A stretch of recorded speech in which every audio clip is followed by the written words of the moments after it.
윤석열 대통령 탄핵 소추안 가결 이후 국민의힘은 전국 주도권을 빼앗긴 채 최악의 위기에 봉착했습니다. 한동훈 체제가 사실상 무너지며 내홍은 극으로 치닫고 있는데요. 자세한 소식 국회 취재기자 연결해 알아보겠습니다. 정다혜 기자. 네, 앞서 탄핵안 통과 직후 친한계 장동혁, 진종호 의원을 비롯한 선출직 최고위원 5명이 모두 사퇴 의사를 밝혔습니다.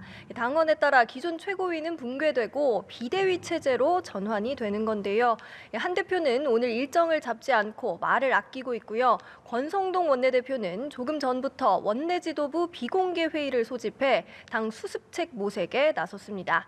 당 안팎에선 한 대표 책임론이 분출하고 있습니다. 나경원 의원은 오늘 SNS를 통해 한 대표는 끝까지 탄핵을 고집했다고 지적하며 지금 당은 이미 비대위 체제로 전환된 것이라고 밝혔습니다. 홍준표 대구시장은 SNS에서 소원대로 탄핵이 소추됐으니 그만 사라지라고 밝혔습니다.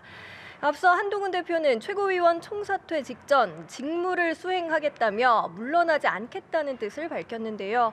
한 대표가 이대로 버티기에 들어간다면 계파 갈등은 극으로 치달을 가능성이 큽니다. 최악의 경우 8년 전 분당 사태가 재현될 수 있다는 전망도 나옵니다.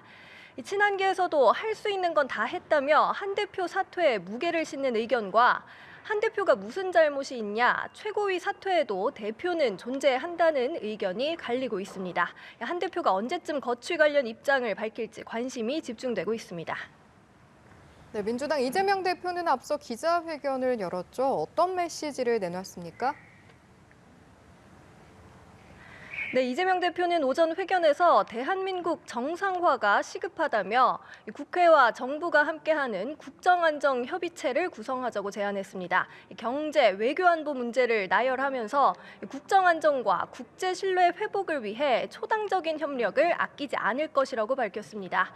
헌법재판소를 향해선 윤 대통령 파면 절차를 신속히 진행해 혼란을 최소화해야 한다고 촉구했습니다. 당초 민주당은 대통령 권한대 행위된 한덕수 총리에 대해서도 탄핵을 검토해 왔는데요. 이 대표는 오늘 너무 많은 탄핵은 국정 혼선을 초래할 수 있다며 한 권한대행의 탄핵 절차는 밟지 않기로 했다고 밝혔습니다.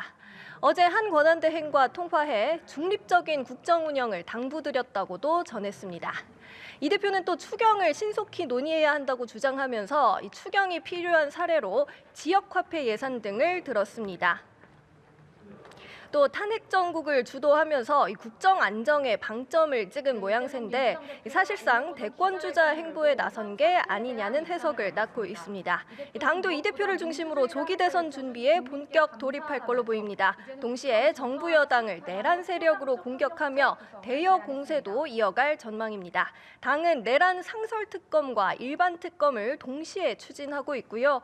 특검에 앞서서 우원식 국회의장이 제안한 국정조사도 신속하게 추진한다는 계획입니다. 지금까지 국회에서 전해드렸습니다.